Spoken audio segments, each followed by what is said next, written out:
Bom dia, Paulo Moura, cientista político, 11 de janeiro de 2022. Pessoal, circula aí no meio intelectual de origem liberal uma versão segundo a qual a democracia no Brasil não estaria ameaçada caso Lula vença a eleição presidencial de 2022.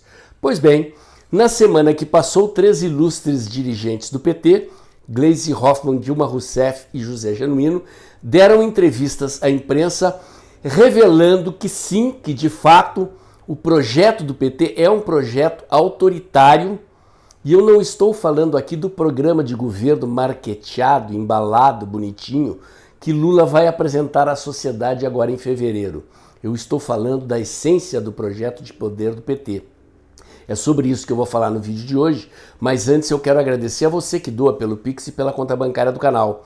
A sua doação ajuda a ampliar a estrutura do canal, melhorar o alcance dos meus vídeos. Lembrando que este é um canal que faz análise política com viés conservador, à luz da ciência política e da teoria da comunicação, em vídeos curtos. Se você já doou o seu Pix desse mês aqui, meu muito obrigado. Se você não doou ainda, lembro que sempre é tempo. A sua doação é muito importante para preservar a independência das opiniões e análises que eu transfiro aqui nesse canal diariamente. Vamos lá, gente. Na primeira eleição em que Lula ganhou, ele vinha de várias derrotas consecutivas, com um discurso radicalizado, no qual ele se embretou e não conseguia ganhar eleições. O PT então concluiu que era preciso repaginar Lula, reposicionar o partido e o seu discurso. E foi assim que o PT contratou Duda Mendonça para dar uma repaginada no visual do Lula e escreveu aquela famigerada Carta aos Brasileiros, na qual Lula se comprometia a não romper contratos, a fazer um governo moderado. O que a gente viu ao longo dos governos petistas, foram 3,5, quase 4, é que à medida em que o PT ia se reelegendo, ele ia radicalizando a atuação do governo lenta e gradualmente, e só não foram mais longe porque os governos petistas foram interrompidos pelo impeachment de 2016. Havia um projeto do PT para as Forças Armadas. Eu lembro aqui que logo depois de Dilma Rousseff ser empichada, Zé Dirceu deu uma entrevista dizendo que o grande erro do PT tinha sido não controlar as Forças Armadas. Sim, o PT tinha um projeto para controlar as Forças Armadas. Eu conheci um general que era responsável pela área de educação do Exército Brasileiro na época dos governos petistas, e ele me contou numa conversa informal o trabalho que eles tinham para impedir os petistas de entrar nas escolas militares e de alterar os currículos das escolas de formação de oficiais e sargentos. Isto estava no projeto. Havia um projeto bolivariano para driblar essas limitações. Tratava-se da criação de uma escola latino-americana de defesa, cuja sede seria no Equador. Eu estou falando dos primeiros 10 anos daqui, da primeira década do século XXI, quando os bolivarianos governaram vários países da América Latina, e como eles não conseguiam dobrar a espinha dorsal das Forças Armadas brasileiras, pretendiam criar uma escola de formação de oficiais no Equador, cujos professores seriam venezuelanos e cubanos, e levar para lá jovens oficiais brasileiros para serem doutrinados segundo essa diretriz estratégica de defesa da América continental unificada sob governos bolivarianos. A ideia depois seria mudar as regras de promoção de oficiais dentro das Forças Armadas e promover os oficiais que tivessem ido estudar no exterior, segundo essa visão esquerdista, ao comando das Forças Armadas para, no médio prazo, completar o controle e a dominação das Forças Armadas pelo PT no Brasil. O plano foi por água abaixo, porque o ciclo das commodities acabou, os países bolivarianos todos empobreceram e os governos bolivarianos da maioria desses países caiu. Sobreviveu a Venezuela do jeito que a gente sabe. E num dos vídeos em que Dilma Rousseff fala ao site Brasil 247, um site petista que inclusive esteve envolvido na Lava Jato, ela conta um episódio em que conversando com o Hugo Chávez, reclamando de que Hugo Chávez estava levando empresários brasileiros para a Venezuela. Ela foi lá reclamar, dizendo: como é que você faz isso e não pergunta para mim, não pergunta para o Lula? Você gostaria que eu viesse aí na Venezuela pegar empresários venezuelanos e trazer para o Brasil? Hugo Chávez riu e disse: nós não temos mais empresários na Venezuela.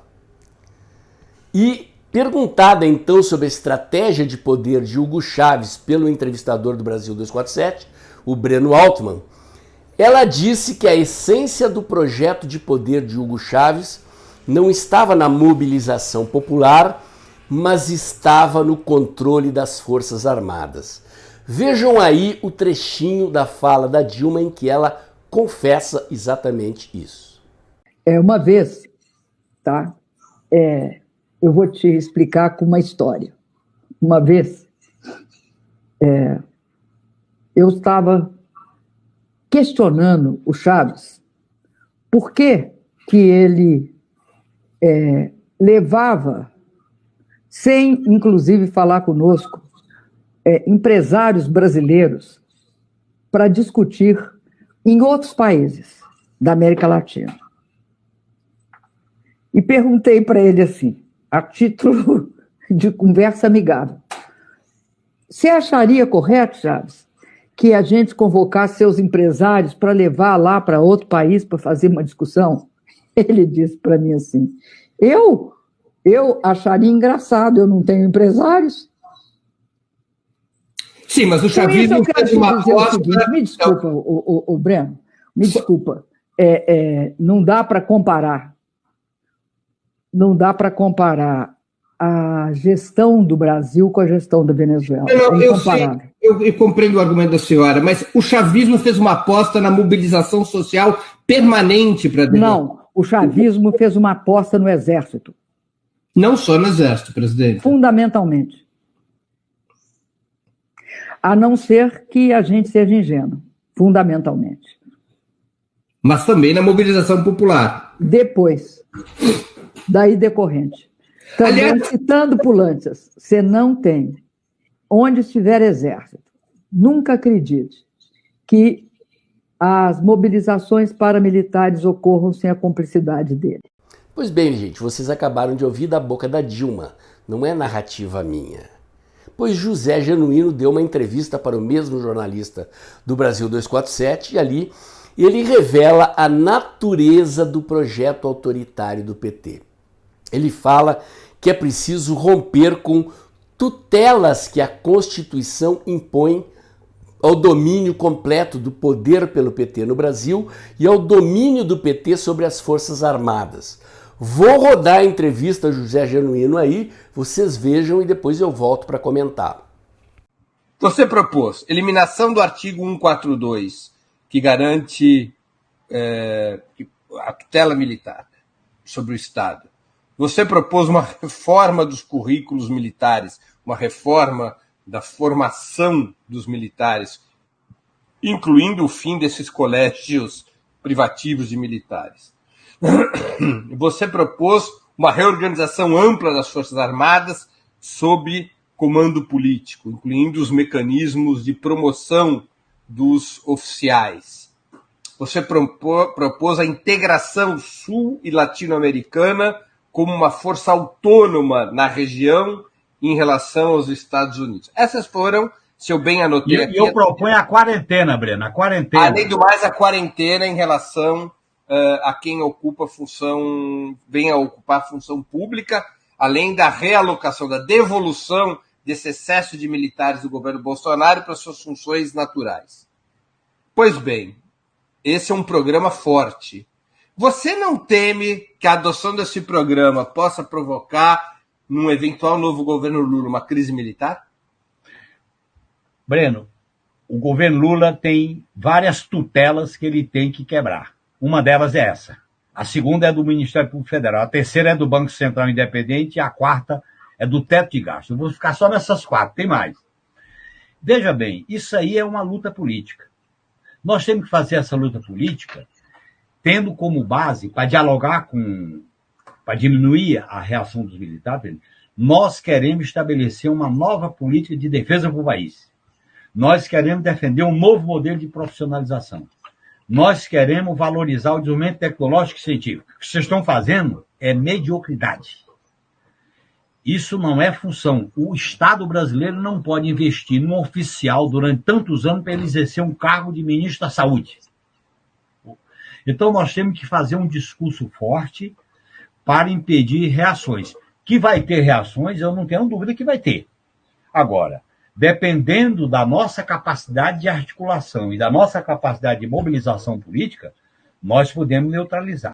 Pois é, gente, vocês ouviram o José Genuíno dizer que é preciso romper com a tutela do artigo 142 da Constituição, do Ministério Público Federal, do teto de gastos e da autonomia do Banco Central. Não sou eu que estou dizendo. Ele disse, inclusive, que há outras tutelas que eles teriam que romper, consequentemente, eles têm que mudar a Constituição para alterar estes aspectos nos quais a Constituição contém a tentativa autoritária de poder do PT.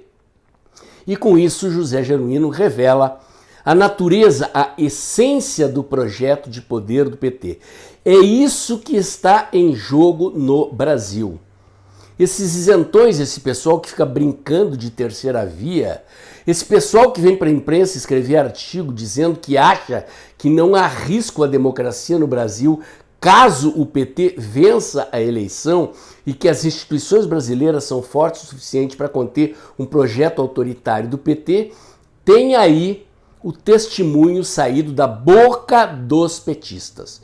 Para completar, Gleisi Hoffmann veio para a imprensa dizer que dessa vez não vai ter carta aos brasileiros, ou seja, o PT não se comprometerá a honrar contratos e a moderar-se na condução de uma política econômica. O PT está falando claramente em romper teto de gastos, rever privatizações, rever a autonomia do Banco Central, ou seja, querem destruir os pilares da responsabilidade fiscal e dos poucos avanços na direção de uma economia liberal que foram feitos agora ao longo do governo do presidente Bolsonaro e algumas garantias constitucionais, como o artigo 142, por exemplo, que estão lá desde 1988.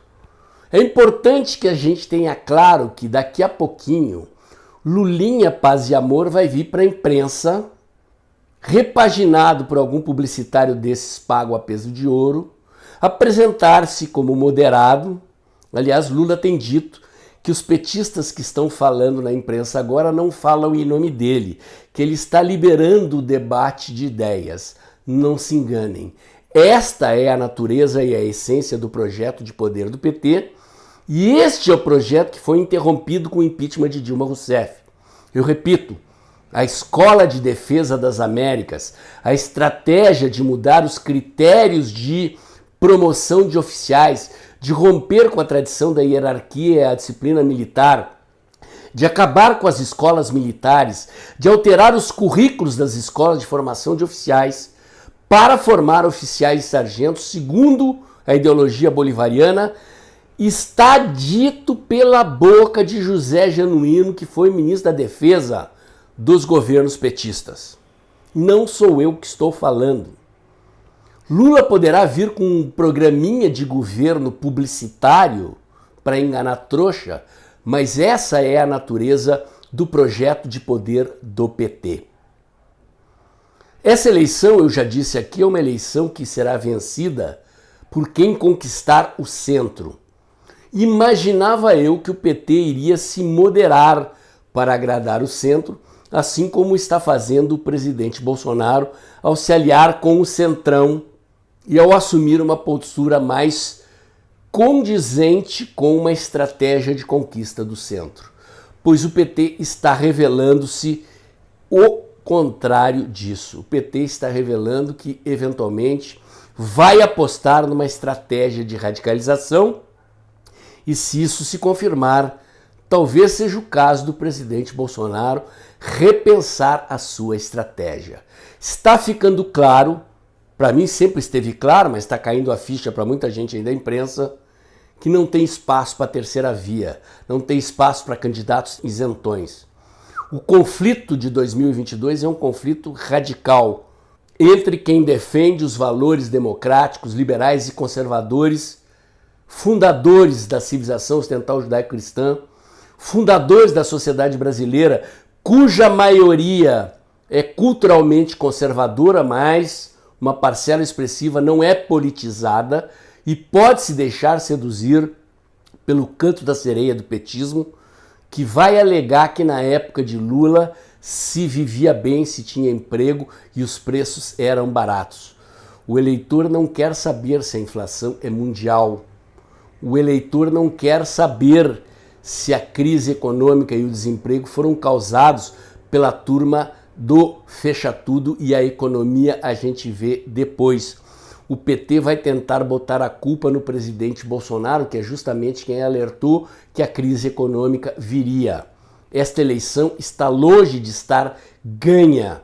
Eu não me canso de dizer isso e de alertar para aquelas pessoas que acham que o presidente Bolsonaro só perde essa eleição se as urnas forem fraudadas, que acham que o presidente Bolsonaro é o escolhido de Deus e que vai ganhar de qualquer forma. Não existe eleição ganha de véspera. Ganhar uma eleição dá muito trabalho e o inimigo é o PT e o PT não está para brincadeira. A essência do projeto de poder do PT está nessas três falas. Gleisi Hoffmann dizendo que dessa vez não tem carta aos brasileiros. Dilma Rousseff dizendo que a essência do projeto de poder de Hugo Chávez na Venezuela, que chegou ao poder e nunca mais saiu, foi o controle das Forças Armadas. E José Genuíno falando em romper teto de gastos, acabar com a autonomia do Banco Central, acabar com o poder fiscalizador do Ministério Público e acabar com o artigo 142 da Constituição. O recado está dado. Quem quiser continuar brincando de terceira via, quem acha que o PT está aí de brincadeira e vai fazer um governinho moderado, não está entendendo nada. É bom arregaçar as mangas e botar a tropa na rua, porque a disputa de 2022 não vai ser fácil e vai ser radicalizada. Esse é o meu recado de hoje. Se você gostou, curte, comenta, compartilha, bota o dedãozinho lá, aperta o sininho para o YouTube avisar você quando tem vídeo novo no canal. Inscreva-se aqui no meu canal, inscreva-se nos meus canais alternativos, o Dextra by Paulo Moura do Telegram e o Dextra Jornalismo da COS.tv. Acompanhe meus comentários diários no canal Tempo e Dinheiro do jornalista João Batista Olive de segunda a sexta-feira entre 1h30 e 2 da tarde. E lembre-se que o vídeo está acabando. Logo depois da vinheta, abra o aplicativo do seu banco e pinga um Pix aí. A sua doação é muito importante para que esse canal continue fazendo o trabalho de informação e análise independente que eu faço aqui. Até o próximo vídeo.